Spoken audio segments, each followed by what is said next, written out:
The funding for this video is provided by the amazing members of my Patreon. Also contributions from viewers like you. Thank you. Yeah, I started from PBS Kids. What you gonna do? Fight me? Anyway, roll the video.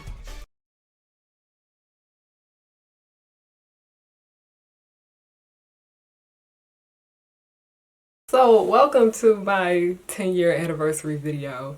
Yes, I decided to pick the most out of the ass topic to discuss for this video to celebrate how many years I've been up on this bitch. Now you might be thinking, hey Rihanna, what is the major goal of you making this video? Well, I wanted to say I want y'all to be able to learn something from this video because that's always the goal. But to be fucking honest, I just want to see more Toji and Megara fan art. Okay? Like, why did y'all give Sukuna and Cinderella all the fan art? Why we couldn't get some of that to Toji and Megara?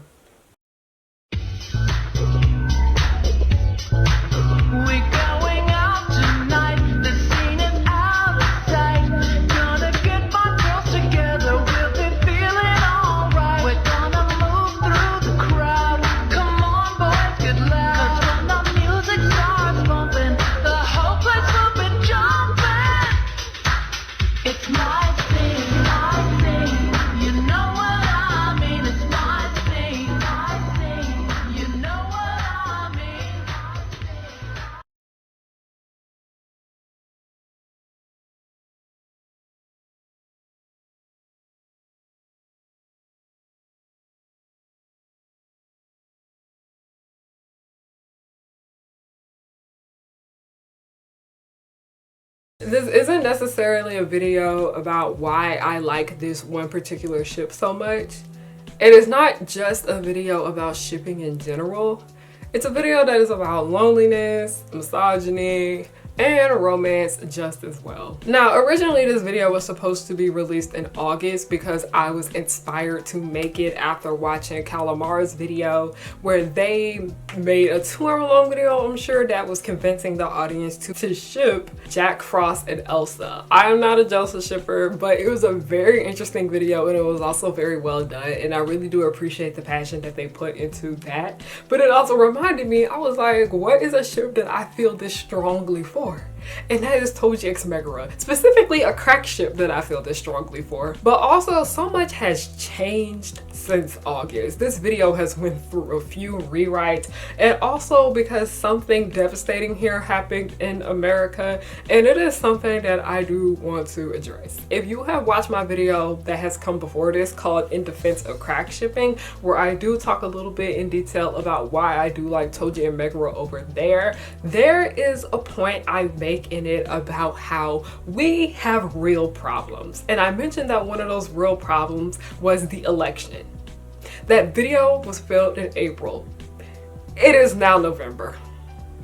Y'all can put 2 and 2 together about what has happened since then. The state of the world right now is deeply concerning, and as I am a Black woman, lots and lots of concerns going on here. I did my part. So we have real problems to deal with, and crack shipping is not one of them. I think now is the best time for us to have silly, harmless interests that don't hurt anybody. Because I noticed that we are very much in a meanness epidemic where people will find any little excuse to be nasty to you about something. As the Disney Jujutsu Kaisen crossover happened a year ago in the fall, there were a lot of people being super duper nasty about it, and you can tell a lot of them were pretty new to fandom culture because crack shipping has always been a thing within fandom. Y'all knew fandom people boring. For the most part, it's a cute, funny, harmless thing. Also, I would like to make it clear that my Black Friday sale, the day that this video goes up and for the next 4 days afterwards, I am doing a sale on my merchandise at my shop. I sell a lot of things inspired by Disney and anime, pretty much everything that I like. Lots of lip gloss, hair care, jewelry. These 2 necklaces that I have right here are from my shop. The lip gloss that I'm wearing right now is the Sukuna lip gloss from my shop. This nail polish that I'm wearing is from my shop. This hat, it's been discontinued, but it also came from my shop. So deeply appreciate it. Everything is 38% off until Monday, depending on what sells out. certain products will be restocked at the last minute. Please pay attention to details on how long it's going to take when certain products get shipped out, but deeply appreciate it. If you are looking to support a small Black-owned business, specifically a Black-owned business owned by a woman, I would deeply appreciate the support. All right. Thank you. And also, I decided to upload this video during the holiday season. This video is going up on Thanksgiving here in America, and Thanksgiving is a holiday where a lot of people are very lonely. And I remember a lot of you guys have told me that you have watched my videos to help you during times where you have felt very lonely. And there are other YouTubers that I have watched during times of my life where I was very lonely and I felt like I didn't really have anyone or anything to turn to. So I do hope this video helps you feel a little less lonely during this holiday season. It has been a very strange year. I will go ahead and say that, especially with losing one of like my closest friends and trying to figure out how to get through this without them. It's been concerning. And because I'm so busy working during the holiday seasons, I don't really get to see my family all that much. So yeah.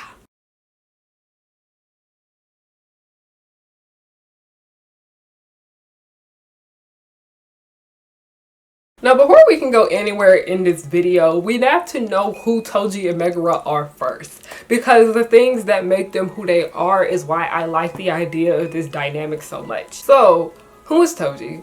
Toji is a character from the anime and manga series titled Jujutsu Kaisen. And long story short, he is basically a sorcerer, K-worder. He is one of the major antagonists of the series. And I say major antagonist is because so much of the things that he did ended up causing so many problems later on. Like, it was a butterfly effect. He is a very attractive man. His looks are part of what got him through a lot of his life. I did write a bit about that in my blog post that I'm going to insert here. Toji's story can be read as a commentary on how people in general, just not women, can exploit themselves when they are desperate. Toji's situation shows that men, too, can find themselves commodified by their physical traits because he has little to no money. Women find him attractive, which is why they let him come into their homes. I hate to say it, I hope I don't sound ridiculous. The way Toji looks does matter regarding his arc. Now, who is Megara? People who are more so familiar with Western animation opposed to anime are more likely to know who Megara is. Megara is a character from Hercules. She's really a Greek mythology character, but the version of Megara that is most popular, that most people are familiar with, is the version from Disney's Hercules that came out in the 90s during the Renaissance era. She basically is a woman that kind of don't have nothing. That's part of the reason why I shipped her with Toji together, because they mirror each other on that factor. But also from the Greek mythology myths, she has always been heavily attached to Hercules' character because she kind of doesn't exist outside of him. She basically was given to him as a gift after a battle he did to become his wife. So I have lots of concerns about Megara's character and how I'd feel as though people could continue to do more with her.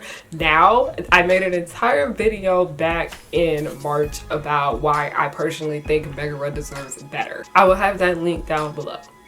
But I also will insert what I said about Megara too, how her looks ended up helping her get by through life. With Megara, and thinking about the context of the environment she was in, she realized that her beauty was the only thing she had for herself. Her beauty was what eventually saved her in the end. In the original Greek myth, her beauty didn't save her because her husband literally shot her. But in the Disney version of her tale, so much of her arc is that she is a beautiful but broken woman. In Greek mythology, women basically had no rights. It was very much given the law of coverture, if you ask me. This past semester in college, we focused a lot on women's literature, and they were basically limited down to either being the property of their fathers or their husbands. They didn't exist outside of male validation. One thing that hasn't changed much with the Greeks creating these stories is that beauty holds power. If it didn't, the beauty industry wouldn't make so much money. When we first met Hercules, her physical appearance was a significant thing that stood out to him. It contributed to saving her. Sure, he saved her because it was the right thing to do, but he couldn't take his eyes off her because of how attractive he thought she was. Megara was particularly helpless. The only thing in her control was how she looked. So let's talk about Toji and Megara's childhoods. We knew very little to nothing about Megara's childhood up until the Twisted Tales book Go the Distance was released. And to be completely honest, that was one of the worst books I read this year. I hated that shit. But that book did give us some background on Megara, helping us understand why she is the way she is. Her dad left her and her mother, and because of that, Megara had to take on more responsibilities at a young age to make sure she and her mother were okay. I can heavily relate to her on that. Not with my father leaving, but having to take on more responsibilities because of what was going on in our home situation. Later on down the line, Megara's mother is K-worded in an accident, and after that, she is indeed on her own and is doing what she can to get by. She's basically like an orphan at this point. Her father isn't necessarily dead, but he's dead to her because he walked out on her. Toji comes from a wealthy and powerful family called the Zenin clan, but because he was so different from everyone in the family, that being that he didn't have cursed energy, they basically brutalized him to the point where it got so bad to where he left.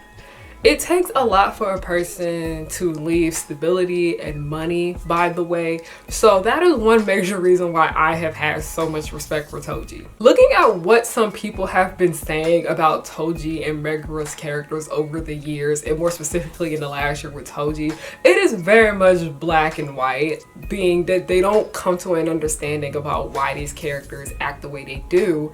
And it's kind of worse on Toji's end when it comes to the lack of nuance. And this is coming from someone who does not defend Toji, because he has hurted people numerous times, and I never defend him on that, ever. I made an entire blog post on my website about how I love Toji because I can relate to him, and that's the reason why I don't hate him, but I also hold him accountable for the things that he has done. I will insert part of that right here. When things started to get better for Toji, his wife died. When she died, he was lost again in life and began to make terrible decisions, along with being emotionally unstable. As someone who has lost someone I love with all my heart to death around the time I got into Jujutsu Kaisen, this hit too close to home for me.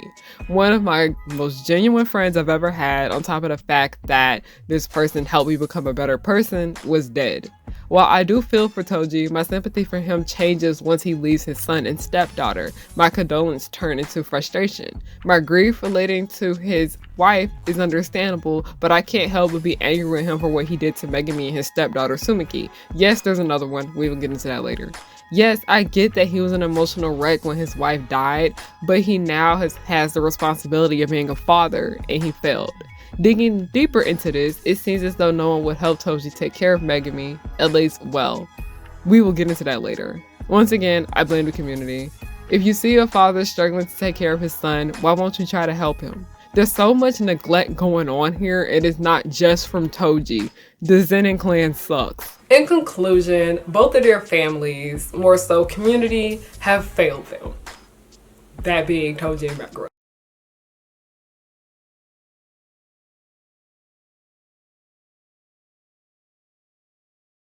So what exactly counts as romance? The romance genre focuses on the romantic love between two people. Just because something has romance in it doesn't automatically make it a romance project overall. To be completely honest, the romance genre is a very disrespected genre, and a lot of it has to do with the fact that it is a very female dominated genre. Now, I want to talk about one of my favorite tropes, the fake dating trope.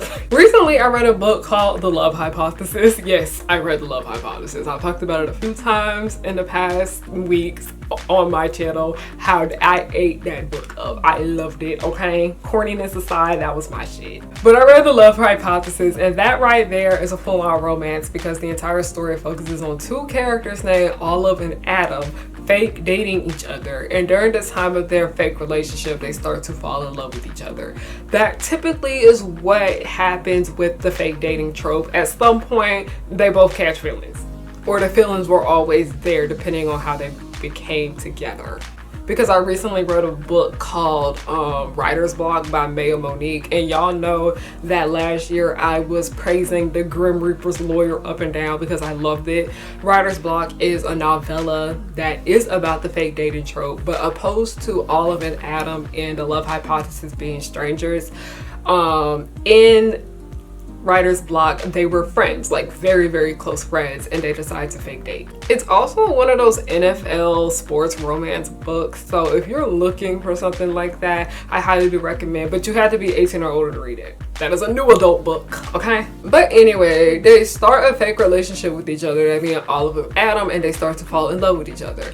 And while there are other side plots in this book that have to do with the university and science, because the entire book has to do with the fact that Olive is a woman that works in STEM. Pretty much everything in this book revolves around Olive and Adam's developing feelings for each other to a certain extent. I know the love hypothesis gets dragged a lot because it's technically like a book talk book, but it's one of the few book talk books that I actually like because it knew exactly what it was. It was just simply a love story between two scientists. But you want to know who else did the fake dating trope really well? The Hunger Games. The best example I can use of a story having romance in it but isn't necessarily a romance is The Hunger Games, especially when it comes to the fake dating trope. I remember in the 2010s that there were people getting really upset about how people literally disregarded the entire story of The Hunger Games because they wanted to focus so much on Katniss and who she was going to end up with in the end. I think Catch a Fire has the most romance out of all the books and movies, and even then it's still not a romance movie, nor is it a romance book. Yes, we actually do get to see Katniss slowly fall in love with Peeta. Yes, we see Gale is not happy with the fake dating shit that Katniss and Peeta had going on, mainly because he realized Katniss actually did like him. But this is not the main focus of the story. The story is about Katniss and pretty much everyone trying to fight for their damn lives. Like literally nobody is safe in the Hunger Games universe. Katniss's love life always comes up with Hunger Games discussions, mainly because people feel as though that many people misunderstand what the entire point of the Hunger Games is, as it's technically about war and, you know, capitalism and fascism.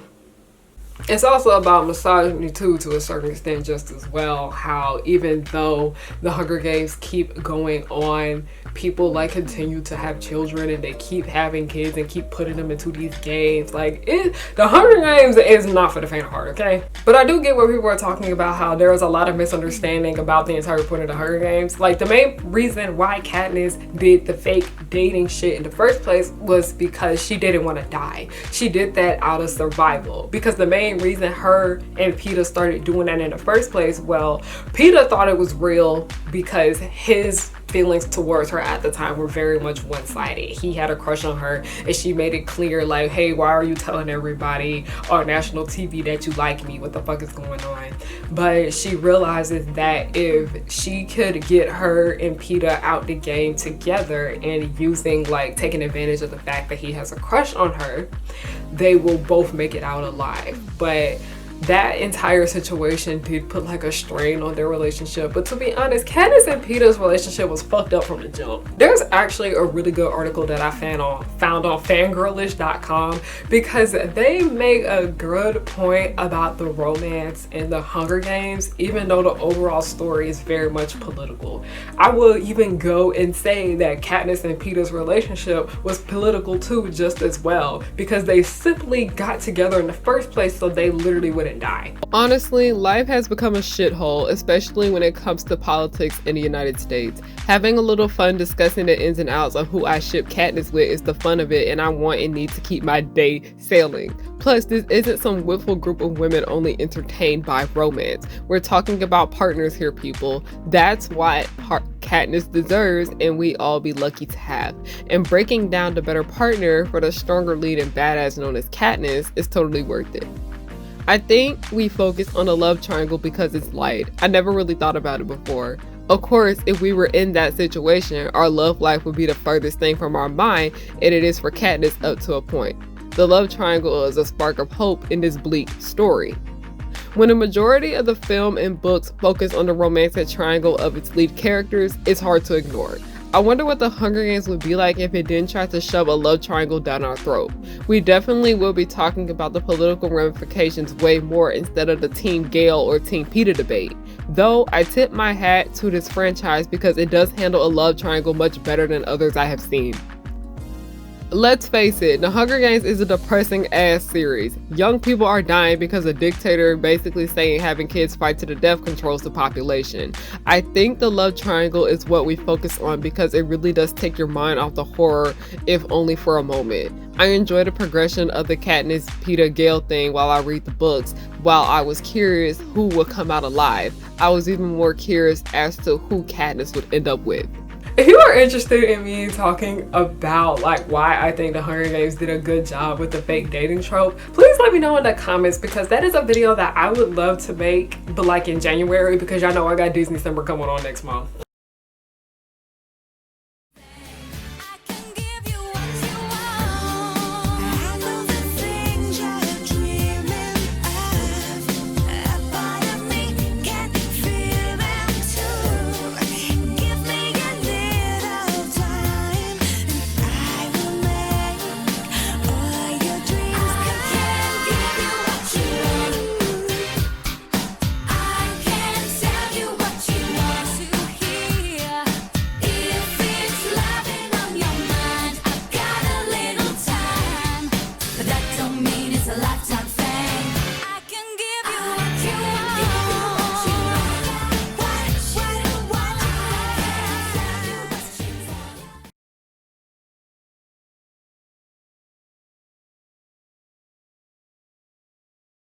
Ciao.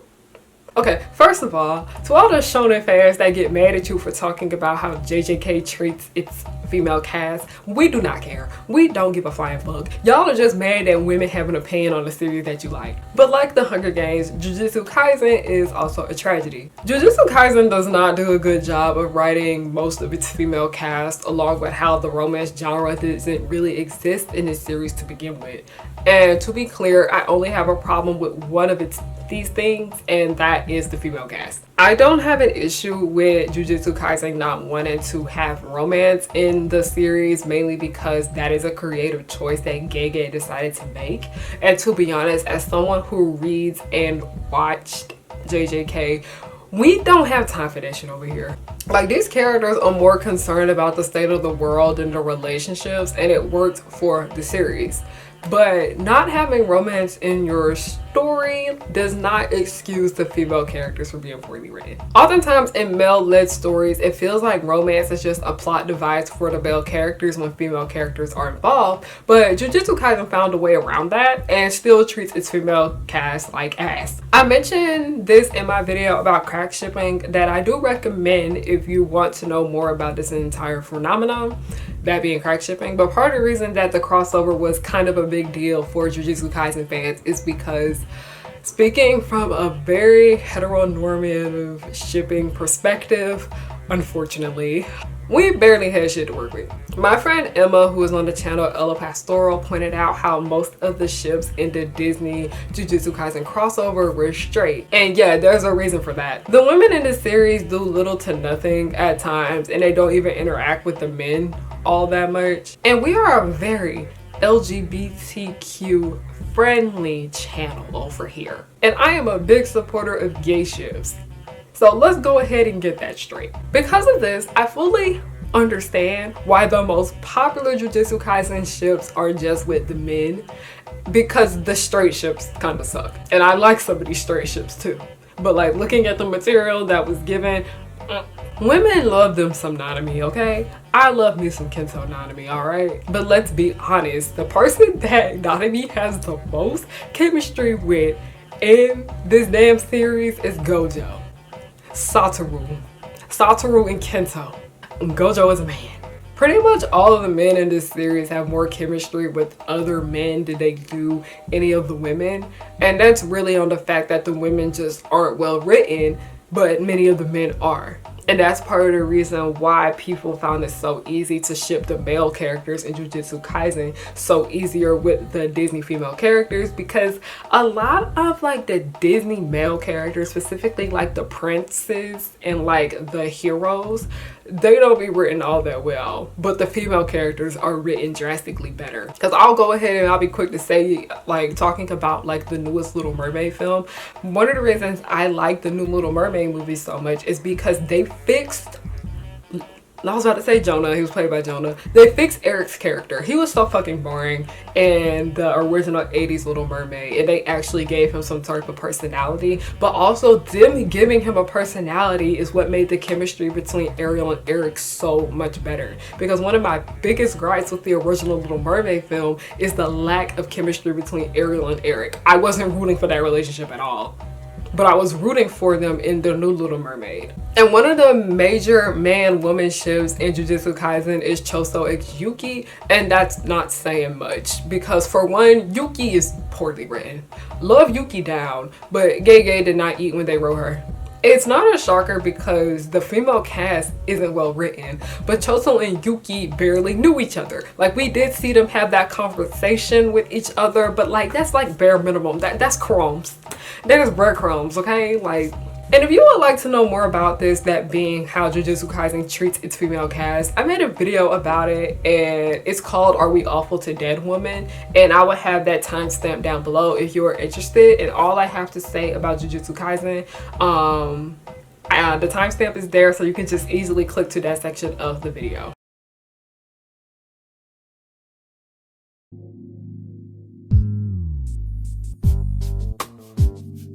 Now, even though I am a defender of the romance genre, I will be honest, a lot of mainstream entertainment lacks romance, and when it does have it, it's very poorly done. So this is why shipping is like such a big deal, because sometimes the actual source material just does not have enough time to write a very well written romantic storyline, or it's just uncalled for. And oftentimes the romance that actually isn't in the show or the movie, it's not that good.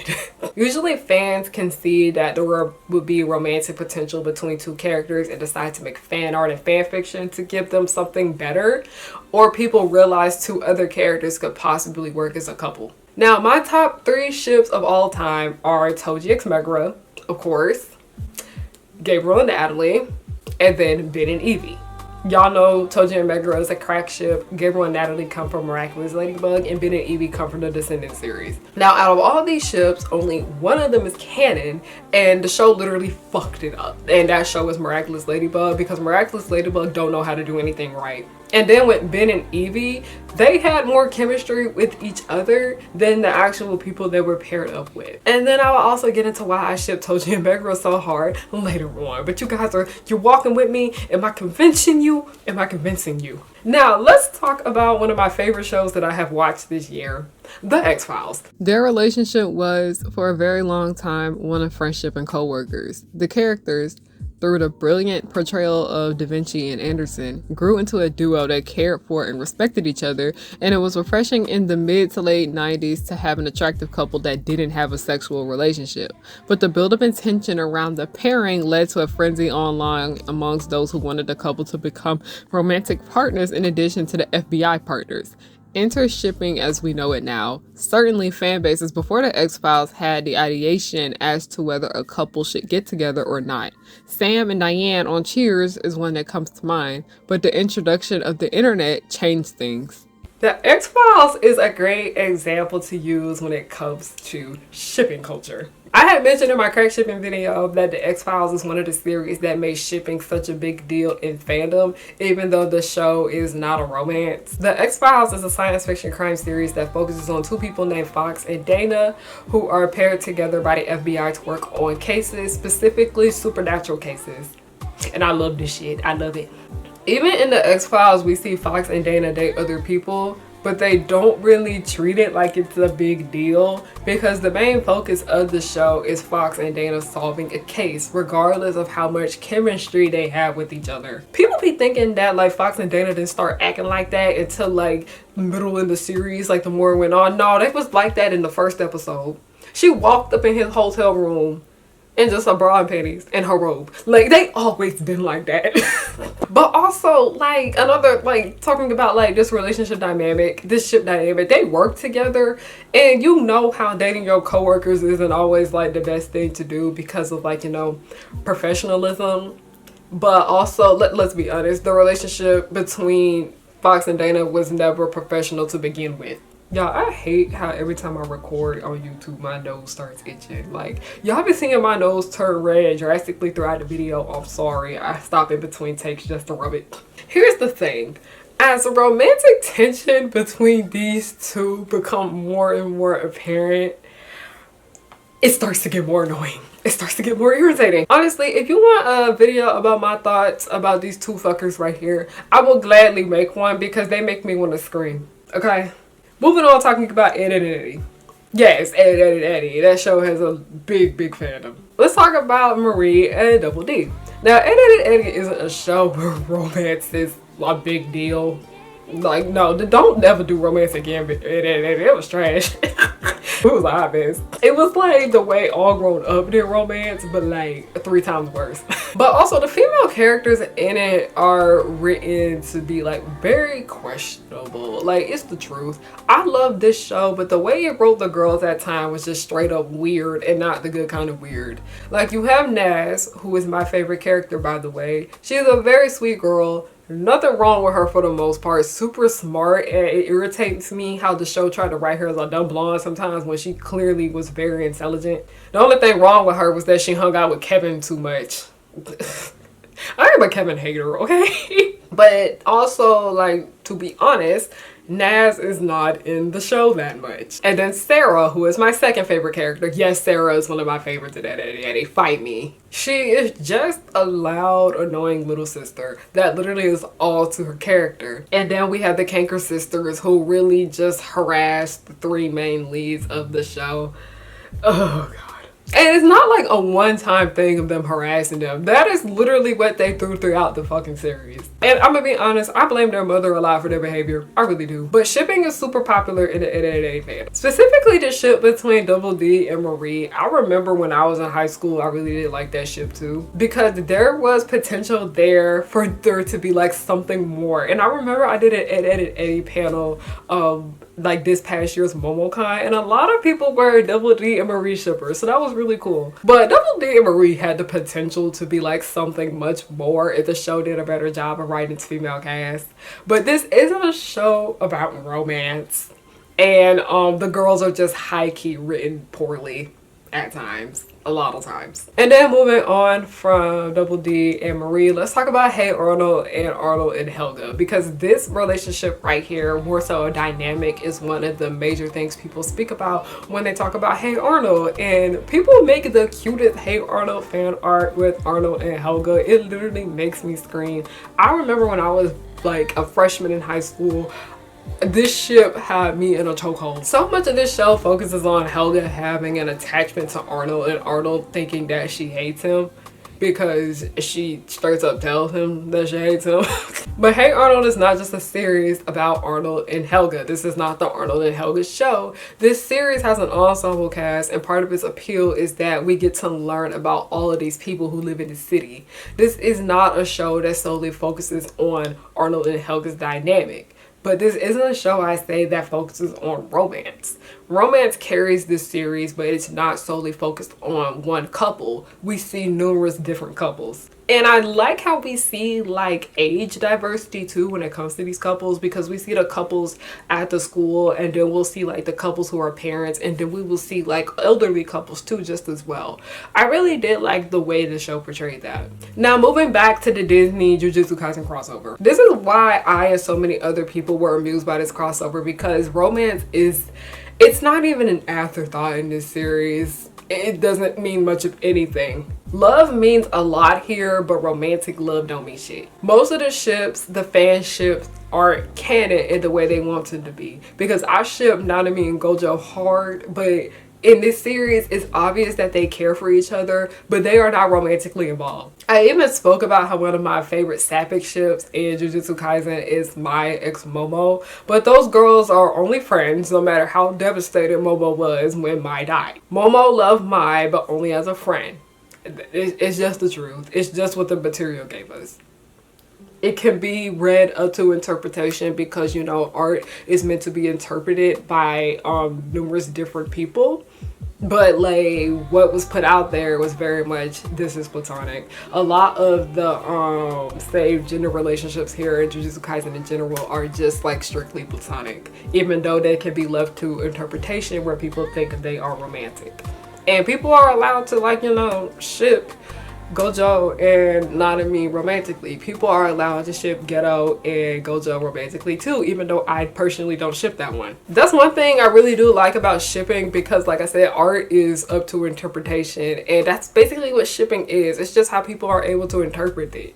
And also, Jujutsu Kaisen's main audience is male. It's shonen. Romance is a very female-dominated genre, and a lot of romance shonen is it has some concerns. It has concerns. Like, don't toy me, Miss Nagatoro. That's considered a romance, and oh god. A lot of anime whose main demographic focuses men doesn't have much romance in it, and when it does, it's a bit poorly written, or it's done in a way to advance the male storyline. You want to know what show I'm thinking about right now? It's one of my favorites. Death Note. Death Note uses romance as a weapon in this series. It's very well done, by the way. But the romance in it is not cute or fluffy at all. But it works for Death Note. It works for the setting of the series.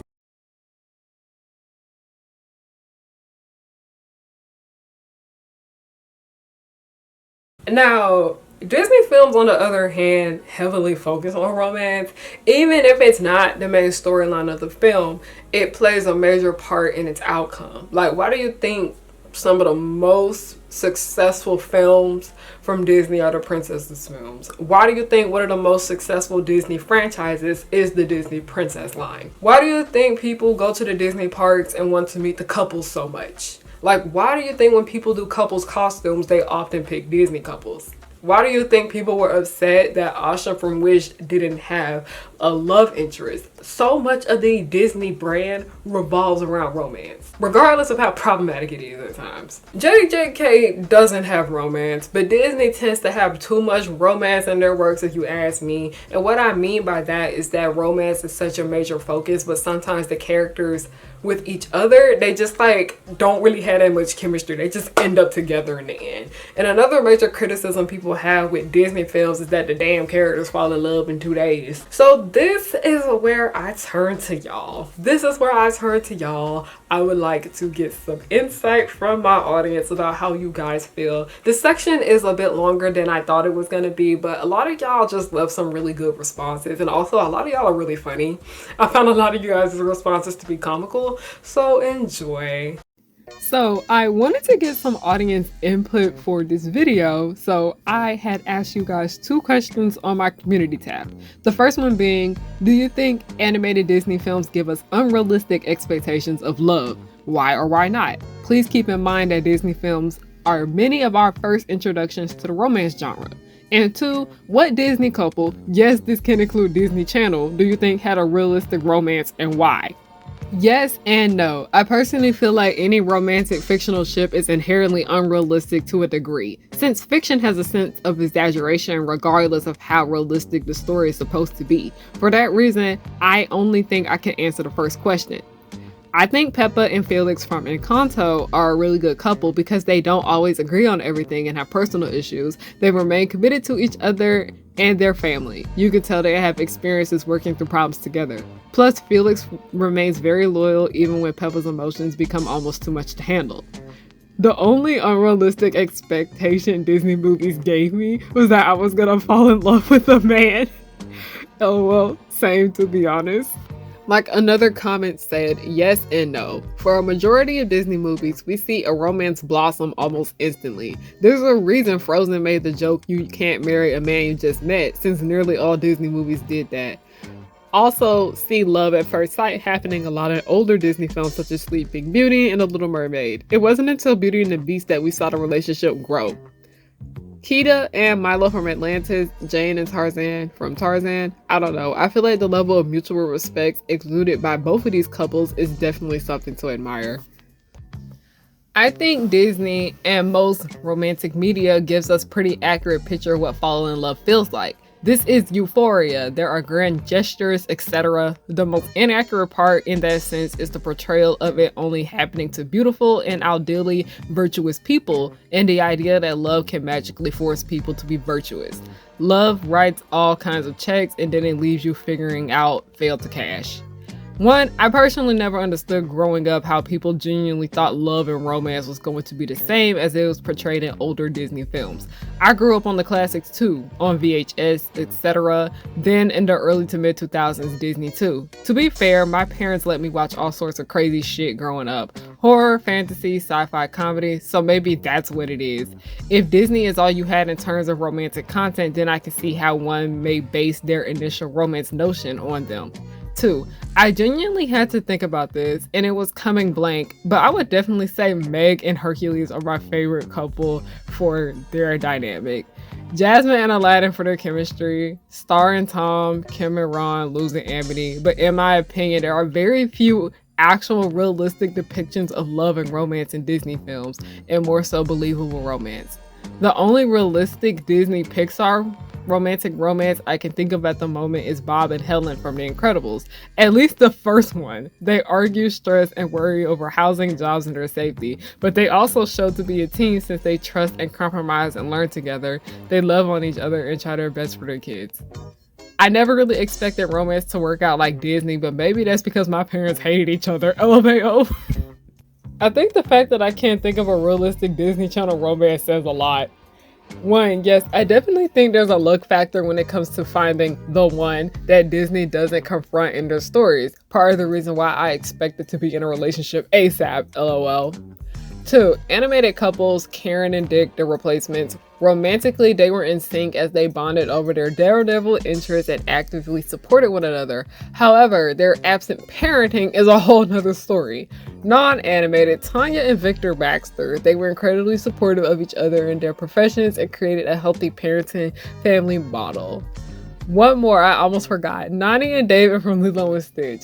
Nani has so much in her life going on, being that she was the sole supporter of her and Lilo and herself after her parents died, and David not once pressured her into anything and fully understood the severity of the situation. Also Penelope and Jumper, because why not? They're canon. I had to give this one a heart. I actually really like this response. Early Disney films are definitely unbelievable, especially considering circumstances. Maybe they're meant to suspend your belief like that, but for a little kid to grow up and think that you have to go through some sort of crazy hardship to find love is a little crazy, for a lack of better wording. Also, most Disney characters are very unrealistic on one note, again, at least early Disney. I think Disney peaked with their love interest when their renaissance in the early 2000s because they explored more natural dialogues and types of people, which is why you'll see many people dressed up as Aladdin and Jasmine or Ariel and Eric, etc, etc. Not the best examples, but certainly better than their earlier counterparts. If we're talking Disney Channel, I think Kim and Ron Stoppable. Kim Possible and Ron Stoppable. They have natural progression over the series and keep each other balanced. They're good role models for teens, to be honest. Maybe they're meant to suspend the belief that, yeah, I agree on that part. I think another part of early Disney films were retelling fairy tales as directly as they wanted, rather than putting little quirks in them, like what if the Little Mermaid was a nerd for humanity, and what if Aladdin's genie was really funny, let alone major changes on the 21st century films, like what if the Frog Prince went on a whole journey with his love interest and she's a young black woman in 1920s New Orleans, or what if Snow White wasn't evil at all and the story was all about her and her sister. All that to say, in those early Disney films and their original fairy tales, at least one character involved in romance tends to be a lot more plot device than the person. Snow White and Cinderella are patient, compassionate, and resilient, while their princes don't really have character traits. Okay, we're told they're charming, especially Cinderella's, but who are these guys as people isn't the point. The princess gives secure futures for the girls. They love them because their storyteller said so, with their royal status and wealth, and the girls we've been following for the whole story won't have to worry about food or safety, unless it's Act 2 of Into the Woods. One, I will say yes, they can be unrealistic a lot of the times, but I don't have a problem with like at least half, if not more, of those unrealistic Disney film romances. There are probably only a handful of them that were maybe actually a problem in my opinion, but even then I'm having trouble thinking of a specific example. My biggest gripe is when there is little to no chemistry, little time together, and whenever they speed up the mutual attraction across a few days or less. But again, I'm a bit forgiving when it comes to something like most of their early fairy tale adaptations. Also, as someone who is one of those Disney movies that is technically their first introduction to the romance genre, I think it was more stuff like sitcoms, not the Disney ones, that felt like my actual first introduction to romance, the good and bad, the used little unrealistic, lol. Not necessarily due to being unrealistic or not, I don't really like that most love stories end with the couple finally getting together. It kind of implies that after that, everything is easy and perfect. It would be so much more interesting to see the struggling of making a long-term relationship work, working through problems, etc. for change, but I guess that doesn't really fit the Disney story-driven approach. I still think it would be nice to have a couple go through the adventures of a movie together while facing their relationship problems. Also, obvious problems with heteronormativity, but I guess that's just obvious. Yes, for sure, Disney gives us unrealistic expectations. Most of the time, the problem is the relationship is from the outside source more than the actual people in the relationship. It's nuance, I think. They give and take for relationships seen across these movies despite romance being near instant, which is unrealistic. However, I do feel a good chunk of romance from these movies feel believable if they're love. Rapunzel and Eugene, Tiana and Naveen. 2. Elemental probably has the best love story in my opinion. Nobody saw the movie, but me, I fear people were too busy dodging the ads, but genuinely I found the movie truly romantic and not really forced or manufactured like previous movies might have been. I think animated Disney films give us the impression of what love is supposed to be like, the joy and happiness of it, even if it's not completely realistic. It's more of an impression of the heart of love, if it makes sense. But it's limited by their unwillingness to show more diversity when it comes to cute couples and interracial couples. David and Nani from Lilo and Stitch are my favorite couple of choice. Kinda. It particularly depends on the era of looking back at the little to no romance development in Cinderella, Snow White, Sleeping Beauty. Disney films also had a knack for making love seem so instances when in reality, it's just attraction and chemistry. We see with Aladdin, The Little Mermaid, Hercules. I like that in Mulan, there was never a declaration of love, but the mutual interest between Mulan and Shang was clear. One of the most underrated couples are Bianca and Bernard from The Rescuers. The chemistry, teamwork, communication skill, mutual respect, and the superior sequel seem cemented in the well-rounded nature of their relationship. As for Disney Channel, Alden and Sharon's relationship from Braceface, but Braceface isn't Disney Channel, it's just aired on Disney, but I hear you, felt realistic in terms of having a crush and preteen, teenage angst and the messiness of it all. I think their relationships themselves don't set unrealistic standards, but because of how repeatedly they only show one kind of relationship, I think the movies perpetuate heteronormativity and assume allosexuality, experience sexual attraction. I don't think they make kids want relationships that are like what they depicted, but I do think the lack of diversity in a relationship structure set as standard for kids, including myself when I was younger, of what a relationship is supposed to look like, leading us to those who don't want it or something different to feel other and abnormal. I don't have an answer for a Disney couple whose relationship I like or think does a good job, lol. Sorry if this ended up being off topic. Not really. I think it's more Disney romanticizes love rather than its unrealistic depictions. I say this as an asexual person mostly, but I do think it's possible for a romantic relationship to have those sort of strong mutual feelings and sort of pull together each other. But many people don't get to have this. Mad at Disney comes to mind when it reads me as someone disillusioned by love, as many people don't get the love they feel like the media set the expectation of. I'd say Disney is more about the feeling than the relationship. 2. I'd say most films from Disney's post-Renaissance era, as well as their TV shows, show what a realistic romance attraction is due to the story structure of those projects. Films like Lilo and Stitch, Nani and David, Treasure Planet, Dapper and Amelia, Tangled the series, Rapunzel and Eugene showcase scenes where the characters feel some sort of romantic spark, and then we see some sort of relationship progression. The more realistic a film is, or the more realistic elements, the character tone, I think more realistic the romance is. Even for the characters you might not say are straight up very compatible personality wise, like Cusco and Melina from The Emperor's New Groove, Tiana and Naveen, Nikki and Stuart from Pepper Ann, and I think it's because these TV films projects are very different in terms of writing, etc., when even more sillier when comedic cartoons and show they aren't like even realistic to have some realism to them. Movie example, Lilo and Stitch, and it might contain one element of realism, Goof Troop, DuckTales 2017, Haley's On It, Phineas and Ferb, Hamster and Gretel, The Owl House, Emperor's New School. Sitcoms sometimes have realistic romances, at least realistic relationship development. Andy Mack, Lizzie McGuire, Raven's Home.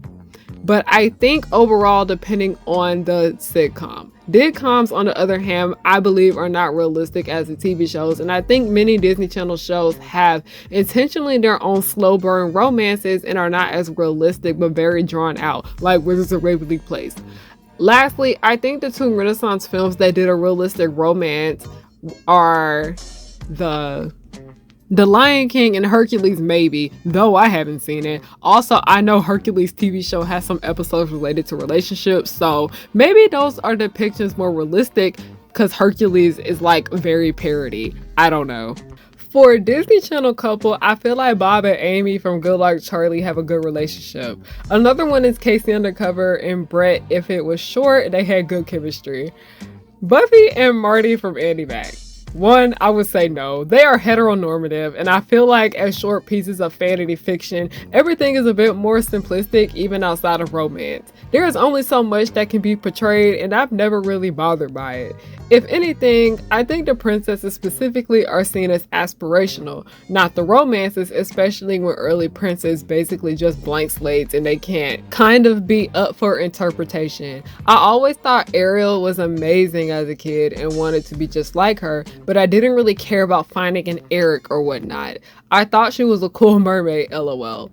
Disney does have responsibility as a maker of content highly marketed at children's families to portray different worldviews, though I would love to see their feature relationship dynamics expand in the future, including the way they comment on their own early romances with a lot of super basic lampshading they currently do. I think parents also have a responsibility to have discussions with their kids if they want more mindful about this sort of thing. 2. I'm a fan of Ariel and Eric, Anna and Kristoff, Jasmine and Aladdin, and Flynn and Rapunzel. All of these couples have strong personalities, characterizations on both ends, though they have constant things at a bit short runtime. They still have their fair share of cute moments and some basic relationship development and progression. I also always thought it was sweet that Kristoff asked Anna for permission before kissing her for the first time. Again, more of that without the on-the-nose commentary would be great, haha. 100% yes. I feel like one of the many factors as to why people struggle with relationships nowadays and rush headfirst into one is because they watch a bunch of classic Disney movies as a kid, which gave them unrealistic viewpoints of true love. When in reality, relationships aren't easy as it takes time, effort, good communication skills, as well as equal respect from both partners. Not to say I'm complaining at Disney movies themselves, because at the end of the day, they are fiction. What's most important is that we as people learn the difference between fiction from reality. 2, I know they probably been said this here, but I give it to Tiana and Naveen, and Rapunzel and Eugene being a close second. One of the things I loved about those two is how they was very start. They did not like each other at all, as they were complete opposites for one another, but we see throughout the film they helped each other grow and become more rounded people without losing their core traits, with Tiana teaching Naveen the importance of hard work as well as responsibility, while he teaches her to have fun and goof off every once in a while. Old Disney movies, yes.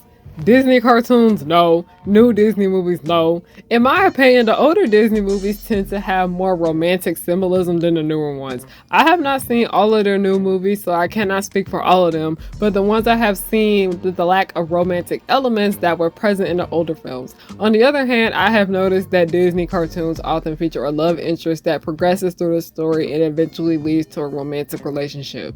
You may find it surprising, but my favorite couple is Anna and Kristoff. Their relationship cleverly plays on the Disney trope of love at first sight. While Anna fell for Hans too quickly without truly knowing him, her journey to find her sister allowed her and Kristoff to develop a genuine affection for each other.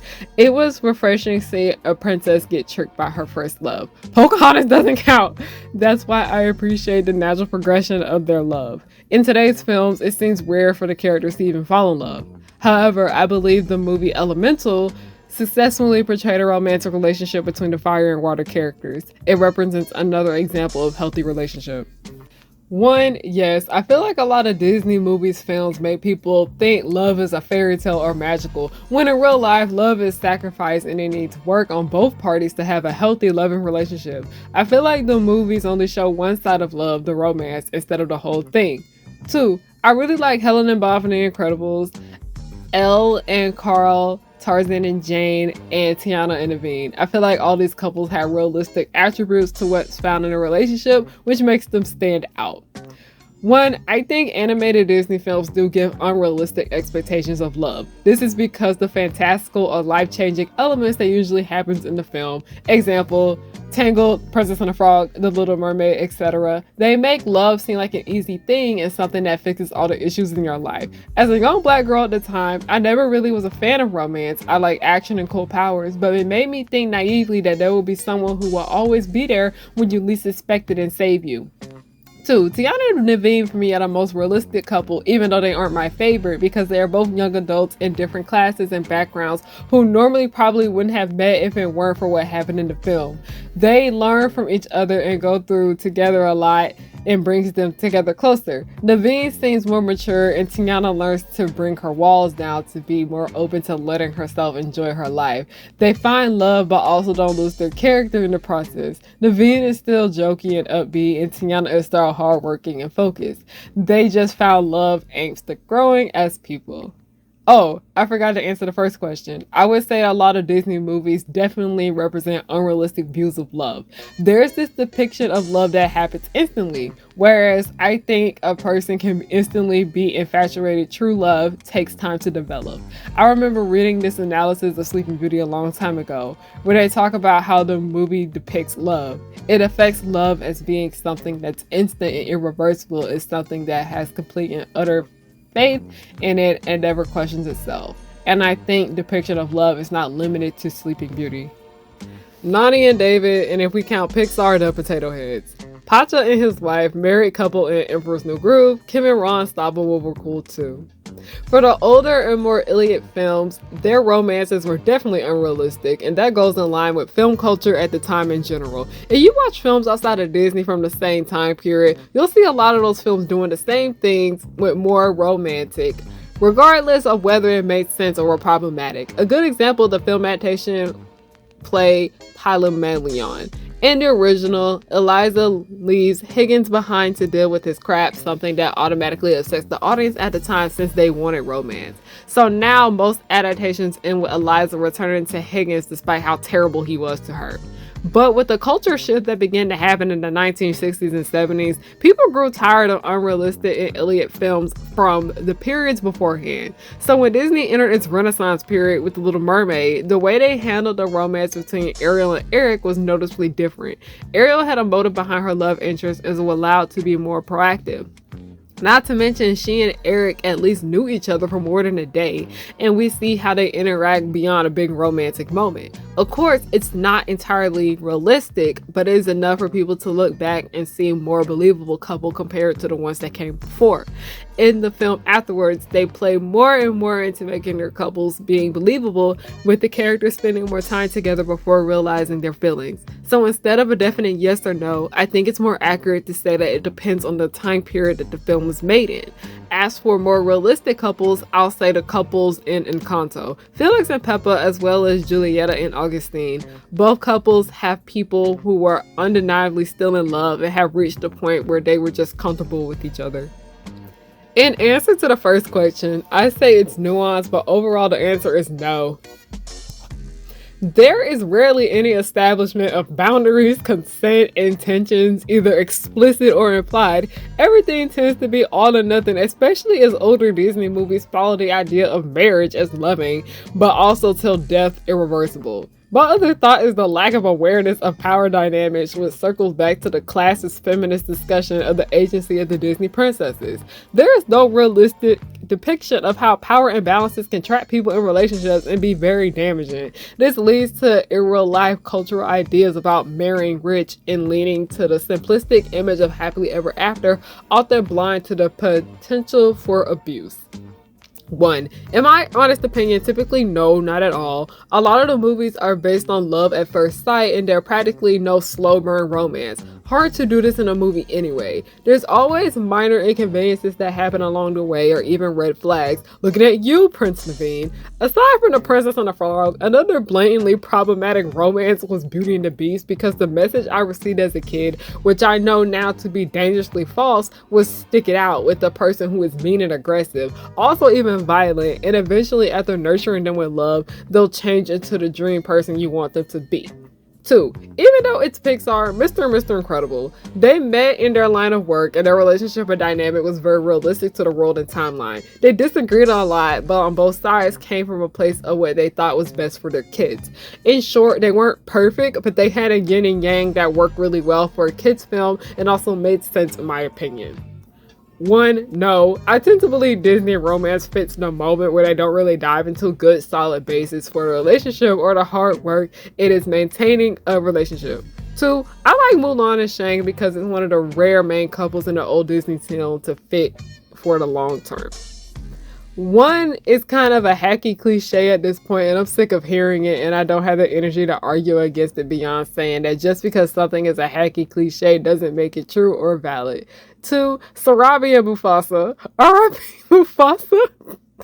1, no. Okay, real answer is just focusing on 2. I wouldn't call many of the actual lead romances realistic, so I think it's actually easier to look at the Disney parents, for example, as semi-realistic couples, but they've already skipped the romance steps, so it might not be what you're looking for. Which I would give an award to most realistic couple to Theresa and Jerry Russo from Wizards of Waverly Place, who I vaguely remember being great together. 1, I would say that Disney overall gave us unrealistic expectations of love and gave us rose-colored perception of it once we entered our teens. That's why most people end up disappointed when their relationship ultimately didn't work because they want a perfect and fairy tale-like romance instead of appreciating the things they already have in a partner.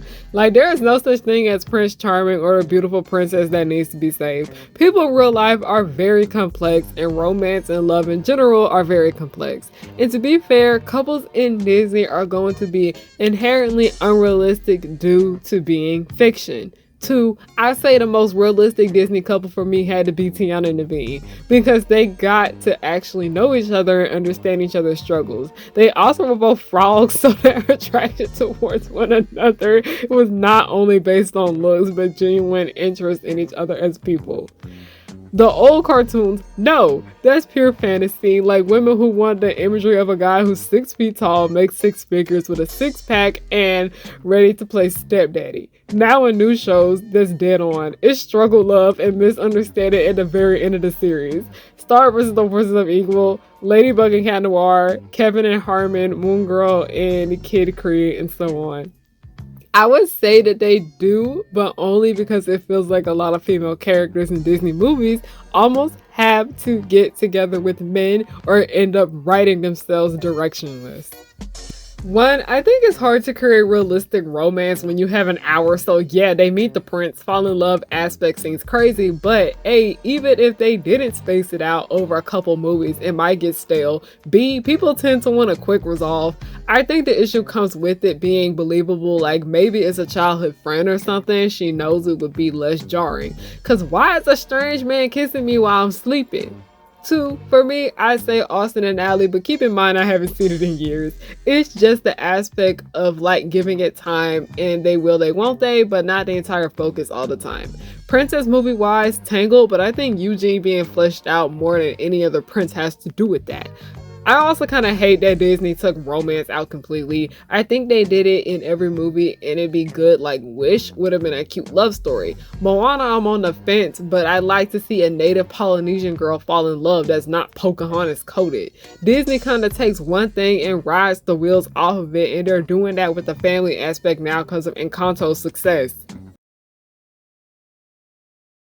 I'm not gonna hold you. As somebody who's learning to be less pissed at the media I watch, I have definitely been avoiding anything where the romance be bad. But Harry said I could talk about anything recently from the last 3 years. And I'm not gonna lie, I wanna talk about House of the Dragon. House of the Dragon and the way they're doing romance is actually blowing me. And I feel like I need to speak my piece. So for y'all who don't know, our main girl, Rhaenyra, she is the heir of the Seven Kingdoms, right? And the reason why people are consistently mad at her is because she is always quote unquote whoring around. And the children that she has are not of her husband. But that is not why y'all came here, right? Y'all want to hear about the romance. So what made me really mad is that the children that she had that are considered bastards were her and Harmon Strong's children, right? But the show decided to skip the whole relationship that they had, where they were supposed to be developing their relationship. And so the product of their love, Jacaerys, Lucerys, and Joffrey, right? We don't really get to see the love between Rhaenyra and Harwin. He lingers, he haunts the plot, and that was done so terribly. Their relationship, Harmon Strong and Rhaenyra, should have been emphasized more. And that's why I feel like fandom culture had to step in, because the way that the show did not give that couple the justice that it needed, that relationship should have definitely been more fleshed out instead of the nonsense they got with Alicent and Rhaenyra right now. Because yes, I do understand that Alicent is important, but they be undercutting a lot of Rhaenyra's relationships just so we can see these unnecessary scenes with Alicent. If you guys can't tell, I'm low-key one of Alicent's strongest haters. But like Carrie asked, the reason why I feel like shipping culture is such a big part of fandom culture is that the source material be leaving us wanting so much more than what we're given.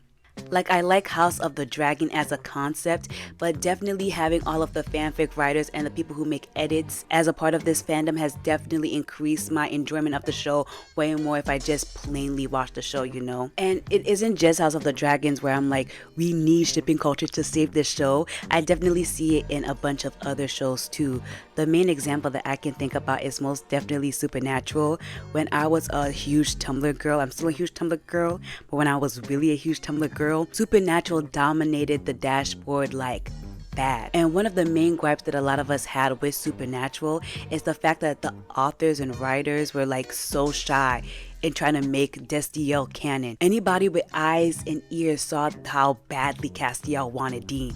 Shoot, Sam saw it, I saw it, God saw it, right?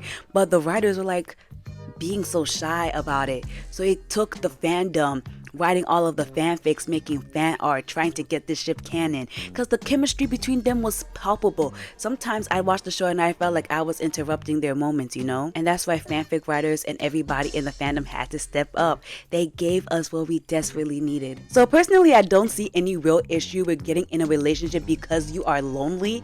The issue is when you have messed up expectations. When you're lonely and the only support system that you have is your romantic partner, that is when things start to go left. If y'all don't remember the nonsense that happened with Cassie from Euphoria when she was put in that same exact position, please remember it. Things went bad for her immediately. When you are lonely, you have to really put into perspective that your partner is also a person with their own needs. I've seen so many people whose only attachment to humanity is through their romantic partner, and when their partner has to live their life too, because like I said, they're a person.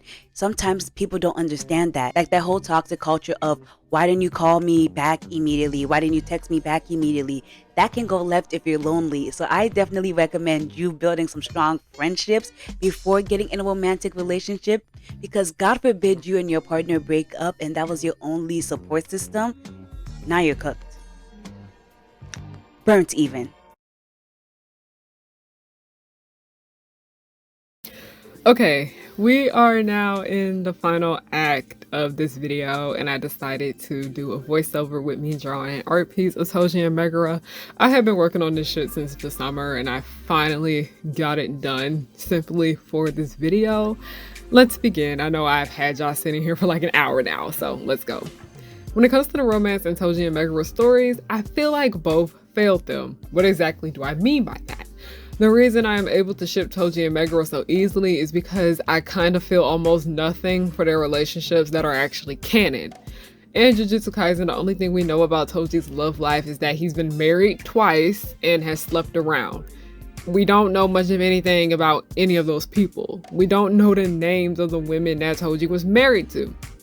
Everyone likes to talk about how Toji loved Megumi's mother. Megumi is his son, by the way. His first wife.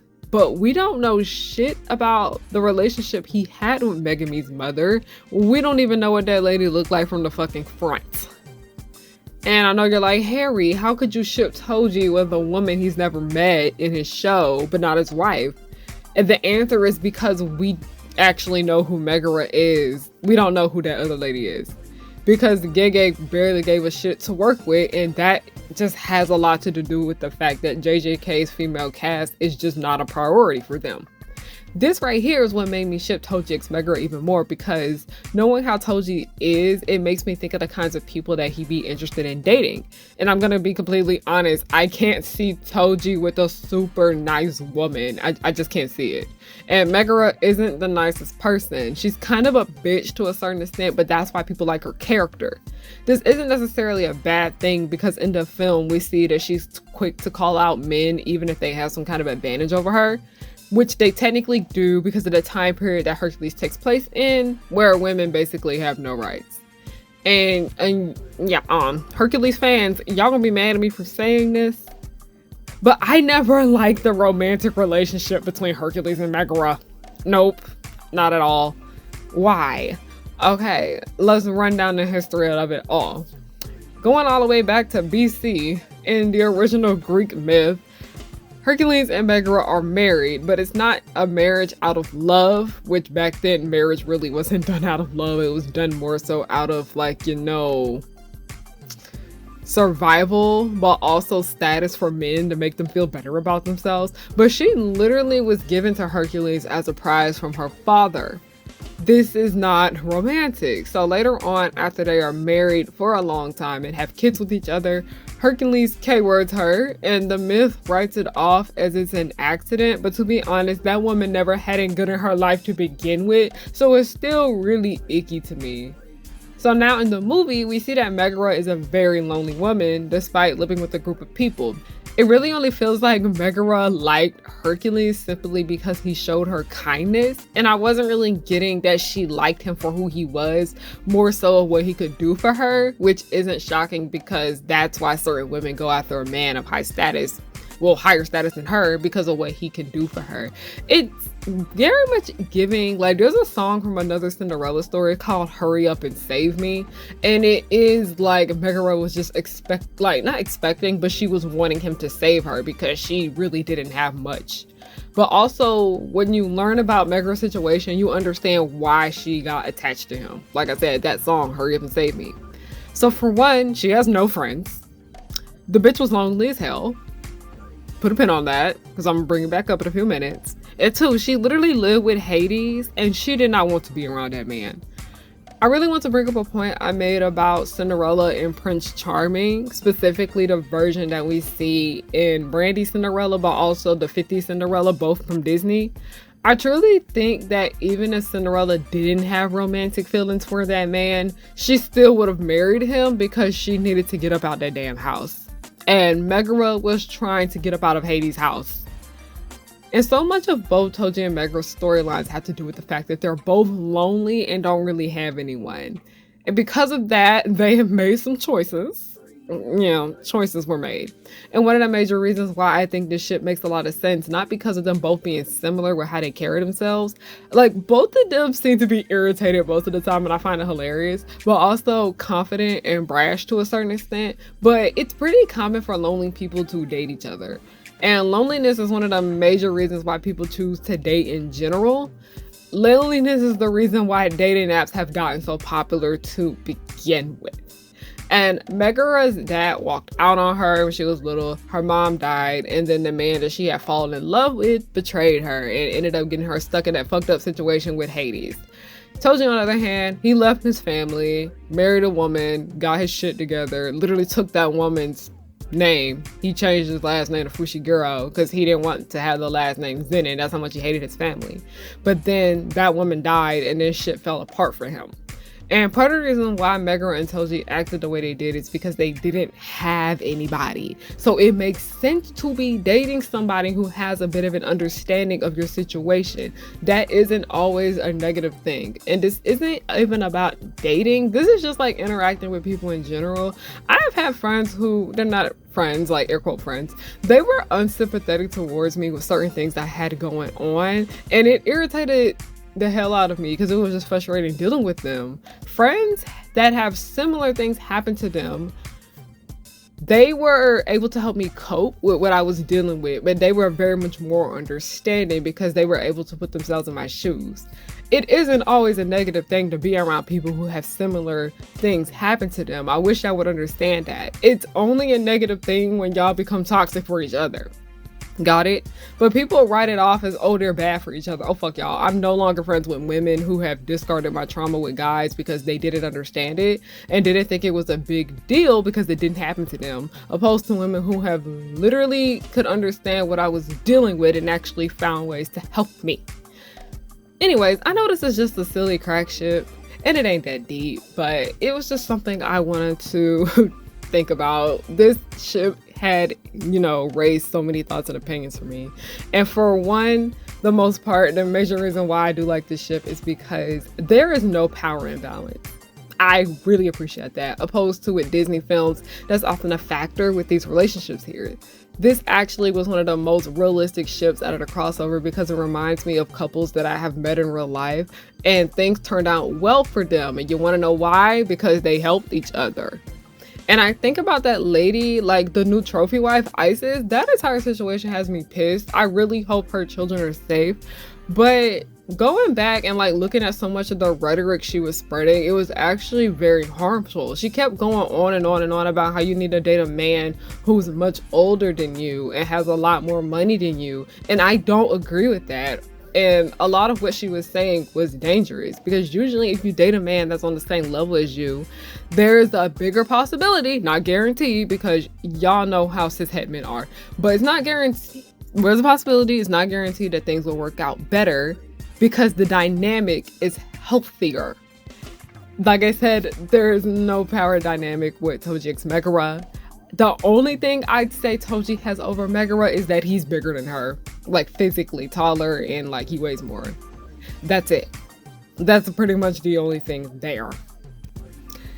I just wanted to get my thoughts and opinions out about that. I did go on a little rant about the new trophy wife situation, but that, like, just looking back at a lot of things that she was saying, I was like, I do not agree with dating a man with so much more money than you and is much older than you because that there are so many possibilities of bad things happening. That is dangerous. Thank you guys so much for watching this video. This video was a long awaited one. There was a lot of things that just kept happening that kept stopping me from getting it done. A lot of imposter syndrome. I just kept thinking, I was like, girl, you can't get this done. This shit is so stupid. But I was like, you know what? You know that thing Maddie said in Euphoria where she was like, your fear of looking stupid is holding you back? I just told myself that I am somebody that feels things like so passionately and I'm gonna sit here and run my mouth about it. So I'm just thankful that y'all listened to me yap for a whole hour trying to convince you to ship Toji and Megara. If you don't ship Toji and Megara after watching this video, fine, it's okay. Like, everybody's allowed to ship what they want, but I just wanted to like get on here and explain why I think this ship works, because when the entire Disney Jujutsu Kaisen crossover happened, I saw like a lot of people were giving like the Sukuna and Cinderella ship so much attention, and that one just kind of don't really do it all that much for me. There were other ships that got more attention there, but the Toji and Megara one was like the most underrated one. And I say the most underrated one because it's the most underrated one in my opinion that actually works pretty well. Like I was like, oh no, like if you actually look on the surface, it's like, yeah, we have two pretty ass people together, like they look good together. Like my lock screen is this one fan art that I found. I really wish I could find the artist who made it, of Toji and Megara. Like I love this shit. This has been my lock screen for the entire year. But regardless of how they look together, I was like, oh no, like actually looking at their personalities, I can see a relationship between two people like this to work. And I remember a lot of y'all in my comment section have pointed out about how Disney portrays like unrealistic love, and they show like the bad part of love and not the good part, and how it's just kind of like unrealistic. And I notice when it comes to shipping a lot of people like to ship like real unrealistic couples, because let's be honest, relationships are always going to have problems, okay? Like regardless of how cute and perfect you think a problem is, there always are going to be issues there because we're like two different people. Of course things aren't going to mesh well, of course we're going to agree and disagree on things, there are going to be miscommunications on all of that. And thinking like realistically, that's part of the reason why when me and Joey made our video talking about like ranking the Disney Jujutsu Kaisen ships, we were saying that like part of the reason why we like Toji and Megara so much is that it didn't necessarily feel like a fairy tale love. It didn't necessarily feel like a fairy tale relationship. It is a very realistic one because Megara is not royalty. She technically was royalty at the end of the movie when she ran off with Hercules, but y'all already know that I just don't give a flying fuck about that shit. And also we can say that Toji did come from royalty, but also because his family was just so toxic and terrible to him, he ended up leaving and he was low-key at the bottom of the barrel. And they're both kind of at the bottom of the barrel, like by society standards. And I hate, like, I try not to listen to those like femininity coaches because they spread so much like problematic rhetoric regarding like dating and shit like that. But like I do think that people can help each other through like what they are dealing with. I do think two people can help each other become better for one another, because y'all know I don't ship Tiana and Naveen. I really don't. But a lot of you guys made some really good points during the audience input section about how Tiana and Naveen did help each other. Because as much as I love Tiana, she ain't perfect. As much as I love Megara, just as well, she's not perfect. But yeah, I just wanted to go here and close out this video. I did decide to upload this on Thanksgiving and just the holiday season in general. You decide to watch this after Thanksgiving. There are going to be other ooh girl, get your words together. There are going to be other deals and stuff going on like that with my shop. I am releasing a lot more new product coming on later in December. I do have a new book coming out in December too, just as well. Yeah, this video is like one of my big ones that I did this year. I've been mainly wanting to go back to making shorter and less time-consuming videos here on my channel, but this is one that I really wanted to like get here and like sit and script out and all of that. I even made an entire art piece dedicated to this one particular ship because it was something that just genuinely made me happy. It's been a rough year. 25 was a very, very hard year for me, but this one particular ship right here is what helped me keep saying a lot of that. So yeah, like it made me cringe. Me liking Toji and Megara, two people who have never met each other, me shipping this is probably cringe, but like I'm cringe and I'm free. I don't give a flying fuck. That's not my problem. Me shipping these two characters is not an issue. Remember, we have real problems. We have real problems. But that's pretty much it. That's all I have to say for this video. Thank you for watching. Have a great day, night, or whatever time of the day you chose to watch this video. I'm just thankful that you watched it with the ads on. But I'm trying not to like get like emotional right now, but it's been a rough year. But I'm proud that I finally was able to get this one finished because it was a process to get done. All right, thank you. Goodbye. Now that you see, you should beware of the power of three. They come to fight as fast as they can. They're dangerous yet fabulous. Because the Eutonia made them eschew. They are the colors of pink, green, and blue. They'll catch you in the blink of an eye and do it all before bedtime.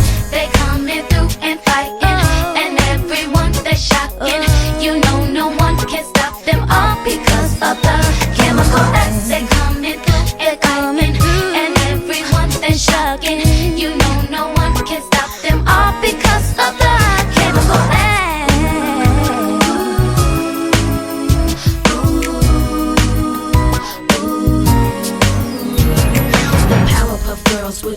mind. Buttercup fight villains 3 at a time. Bubbles will smile while kicking your butt, and Blossom will lead them out of their rut. Cherish and Powerpuff, 2 of a kind. Both wanna save the world before bedtime. From Townsville, Memphis, New York to LA, the Powerpuff Girls are just here